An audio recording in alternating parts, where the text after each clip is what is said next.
તમારી સાથે વેજ અને હેલ્ધી મોમોઝ બનાવવાની રેસીપી. તો આ મોમોઝ આપણે રવામાંથી બનાવીશું. કોબીને ઝીણી ઝીણી સમારી લીધી છે, ચોપ કરી લીધી છે ચોપરમાં, અને કેપ્સિકમને ઝીણું ઝીણું સમારી છે, અને ગાજરને ઝીણું ઝીણું સમારી લીધું છે.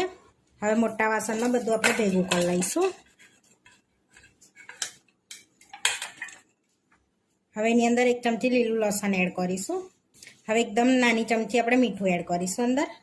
હવે મિક્સ કરી લઈશું બધું આપણે આ રીતે, જેથી વેજીટેબલનું બધું પાણી છૂટી જાય. બધું મિક્સ થઈ ગયું છે આપણે. હવે ઢાંકીને આપણે 30 મિનિટ સુધી રેસ્ટ આપીશું.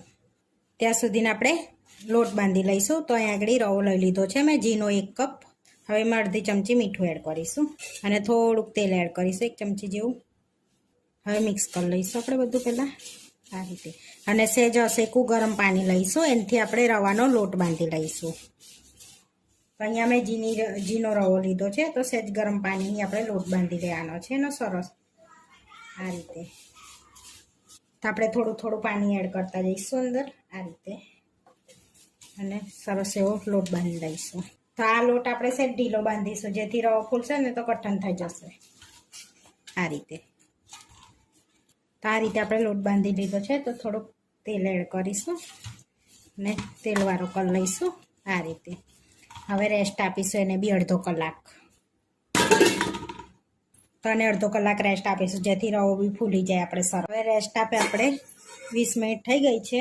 તો જોઈ શકો છો સરસ એવું પાણી આપણે છૂટી ગયું છે આમાંથી, કોબીમાંથી ને વેજીટેબલમાંથી.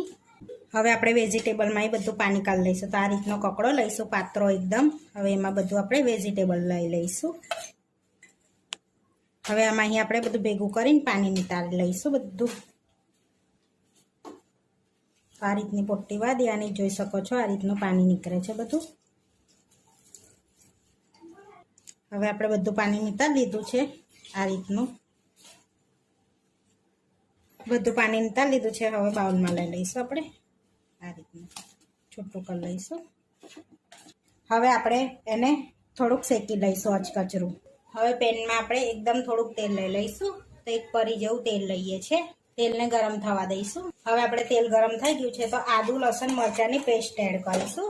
આપણે થોડી હિંગ એડ કરીશું. 1 ઝીણી કટ કરેલી ડુંગળી એડ કરીશું આપણે. આ બધાને સરસ આપણે શેકી લઈશું પહેલાં. આપણી ડુંગળી સરસ શેકાઈ ગઈ છે. હવે આપણે વેજીટેબલ એડ કરી દઈશું બધા. હવે સહેજ મીઠું એડ કરીશું, કારણ કે આપણે પાણી નિતારવામાં કર્યું હતું ને એટલા માટે. હવે મિક્સ કરી લઈશું બધું. અડધી ચમચી મરી પાવડર એડ કરીશું. હવે મિક્સ કરી લઈશું બધું આપણે, અને આને પણ અધકચરું આપણે શેકી લઈશું. 1 ચમચી નાની સોયા સોસ એડ કરીશું આપણે. હવે મિક્સ કરી લઈશું. તમારે ના એડ કરવો હોય તો સ્કીપ કરી લેવાનું. 1 ચમચી ટોમેટા કેચઅપ એડ કરીશું આપણે. હવે મિક્સ કરી લઈશું બધું આપણે સરસ એવું.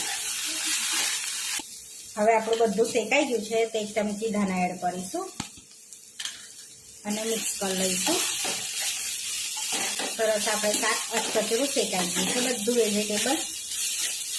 આપણે વેજીટેબલ સરસ રેડી થઈ ગયું છે. હવે ગેસ બંધ કરીને એને થોડું ઠંડુ થવા દઈશું. ત્યાં લગીને આપણે ચટણી બનાવી લઈશું મોમોસની. મોમોસની ચટણી બનાવવા માટે મેં પાણીને ગરમ કરી લીધું છે. હવે એની અંદર આપણે કાશ્મીરી લાલ મરચાં એડ કરીશું અહીં, અને તીખા લાલ મરચાં એડ કરીશું. થોડું લસણ એડ કરીશું, અને ધાણાની ડંડીઓ એડ કરીશું, અને 1 ટામેટું આ રીતે કટ કરીને એડ કરી દઈશું આપણે. હવે ઢાંકીને એને બાફી લઈશું આપણે થોડી વાર. ચેક કરી લઈશું કેવું બોઇલ થઈ ગયું છે બધું. હવે આપણે ગેસ બંધ કરી દઈશું, અને આ બધું આપણે પ્લેટમાં કાઢી લઈશું, જેથી ઠંડુ થાય એટલે આપણે પીસી લઈશું એને. ખાવા દઈશું તો ટામેટાના ઉપરના છોડા આપણે કાઢી લઈશું. હવે આપણે એને ઠંડુ કરી લઈશું, પછી પીસી લઈશું આપણે મિક્સરમાં એડ કરીને. હવે એની અંદર થોડુંક પાણી એડ કરીશું, અને સરસ એવું પીસી લેવાનું છે આપણે. હવે આપણે ચેક કરી લઈશું. તો આપણી ચટણી સરસ પીસાઈ ગઈ છે આવી. હવે આપણે ચટણીને શેકી લેવાની છે. તો આગળ 2 પરી આપણે તેલ લઈશું. હવે આપણું તેલ ગરમ થઈ ગયું છે. હવે આપણે ચટણીને અંદર એડ કરી દઈશું. ચટણીને સરસ એવી શેકાવા દેવાની છે આપણે, જેથી અંદરથી તેલ છૂટું પડે એ રીતનું. તો હવે સહેજ મીઠું એડ કરીશું સ્વાદ પ્રમાણે. અંદર થોડું લાલ મરચું એડ કરીશું જેથી સ્પાઈસી હોય આપણી ચટણી મોમોઝની. મિક્સ કરી લઈશું. હવે એડ કરીશું 1 ચમચી વિનેગર આપણે અંદર. મિક્સ કરી લઈશું. ચટણી શેકાઈ ગઈ છે, જો તેલ બી છૂટું પડી ગયું છે. હવે આપણે મોમોસ બનાવી લઈશું.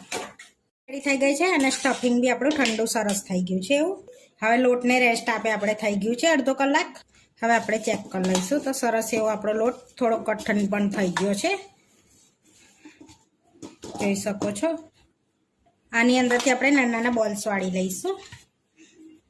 આટલી સાઈઝના આપણે બોલ્સ વાળી લેવાના છે. હવે આપણે અટામણ વગર જ વણવાનું છે અને એક બોલ્સ લઈ લઈશું અને આ રીતનું પૂરી જેવું આપણે વણી લઈશું. હવે આ રીતનું વણી લીધી છે આપણે. હવે થોડુંક સ્ટફિંગ આપણે ભરીશું અંદર આ રીતનું. 1 ચમચી સ્ટફિંગ લઈને થોડુંક પાણી લગાડી લઈશું આ રીતે. પછી એને ઘૂઘરાનો શેપ આલીશું આ રીતનો. આ રીતે બંધ કરી લઈશું પહેલાં અને પાછો શેપ આલી દઈશું આ રીતનો. તો આ રીતે ચોંટાડી લઈશું આપણે. તો આ રીતે આપણે બધા બનાવી લઈશું મોમોસ. તમને ના વણતા ફાવે એમને એમ અટામણ વગર તો થોડોક મેદો લઈને વણી શકાય છે. તો આ રીતે મોમોસ ભરશો તો એકદમ સરળ રીતે મોમોસ ભરાઈ જશે આપણે. આ એકદમ ઇઝી છે આપણે મોમોસ ભરવાનું.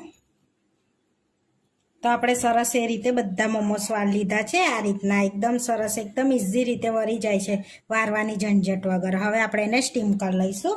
તો આગળ પાણી ગરમ કરવા મૂકી દીધું છે તો પાણી ગરમ થવા આવ્યું છે આપણે.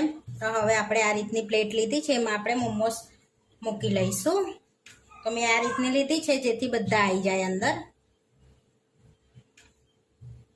આપણે બધા મોમોસ આવી ગયા છે અંદર. હવે આપણે એને સ્ટીમ કરી લઈશું. 30 થી 15 મિનિટ સુધી સ્ટીમ કરી લઈશું.